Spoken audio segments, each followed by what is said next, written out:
Bonjour à toutes et à tous, je suis Mickaël Trapenard, conseiller fiscal, et j'ai le plaisir de vous retrouver pour ce nouvel épisode de Tax Free. Si ce n'est pas déjà fait, je vous invite à aller consulter le disclaimer que vous trouverez dans l'onglet à propos de la chaîne. Comme à chaque fois, avant d'aller plus loin, si en visionnant cette vidéo, il vous venait en tête un autre sujet de fiscalité ou bien une question complémentaire sur ce que nous venons de voir, eh bien n'hésitez pas à m'en faire part en commentaire de cette vidéo et j'en tiendrai compte pour la rédaction des sujets futurs. La vidéo d'aujourd'hui va justement porter sur une autre question que l'on m'a posée en commentaire des vidéos précédentes, à savoir les obligations fiscales qui pèsent sur un résident belge lorsqu'il décide de quitter la Belgique.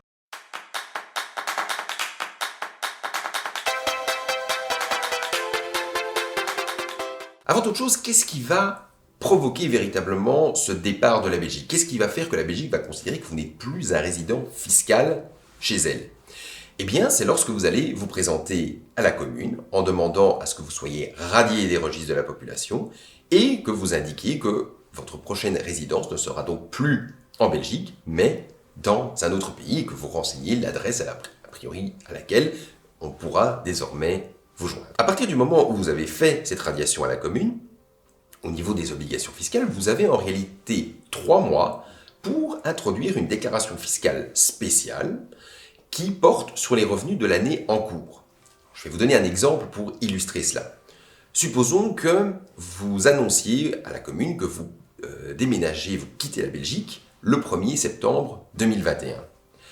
À compter de cette date, vous devez donc demander un formulaire à l'administration fiscale et introduire une déclaration fiscale pour les revenus de l'année au cours de laquelle vous avez quitté la Belgique, c'est-à-dire pour les revenus depuis le 1er janvier 2021 jusqu'au 31 août 2021. À partir du moment où vous n'êtes plus résident belge, bien entendu, vous ne devez rien renseigner pour la fin de l'année. Vous renseignez juste pour cette première partie.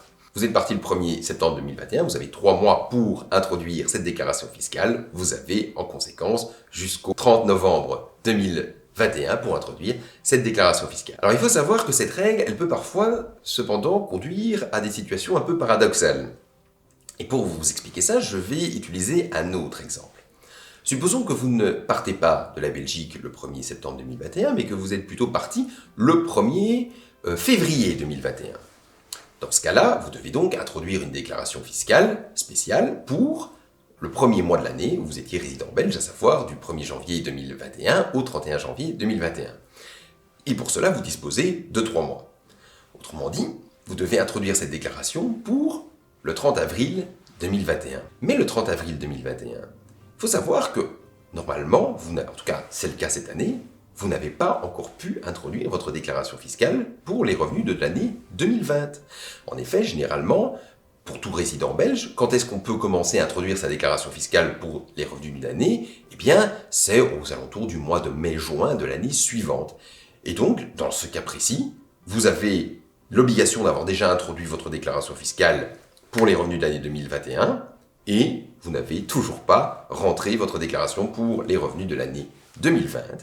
Et si vous êtes à l'étranger, eh bien, il n'est pas impossible que l'administration fiscale belge vous envoie ce formulaire pour introduire votre déclaration fiscale pour vos revenus de l'année 2020 où vous étiez à ce moment-là complètement un résident belge. À partir du moment où vous avez rentré cette déclaration fiscale spéciale, et dans certains cas votre déclaration fiscale de l'année précédente, eh bien vous n'avez normalement plus aucune obligation fiscale vis-à-vis de la Belgique. Cela est vrai uniquement si vous ne disposez plus d'aucun revenu qui sort de la Belgique et que ces revenus qui sortent de la Belgique ne doivent pas être taxés par la Belgique en vertu soit du droit interne belge, soit d'une convention internationale que la Belgique a conclue avec votre nouveau pays de résidence.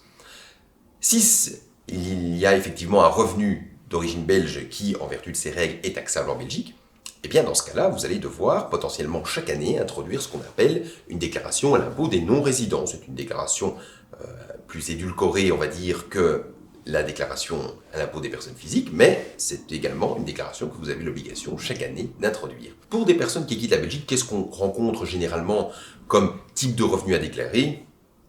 Le plus généralement, eh bien, ce sont des immeubles que vous avez conservés en Belgique, les loyers que vous percevez, par exemple parce que vous louez ou bien tout simplement parce que vous gardez une seconde résidence en Belgique lorsque vous venez de temps en temps, eh bien, on sait que c'est le revenu cadastral qui sert à taxer ces immeubles en Belgique, et bien le revenu cadastral, vous allez devoir chaque année le déclarer dans une déclaration à l'impôt des non-résidents. L'autre cas de figure qu'on rencontre plus rarement, c'est le cas d'une personne qui aurait gardé un petit bureau en Belgique et qui, de temps en temps, viendrait y prester quelques activités professionnelles.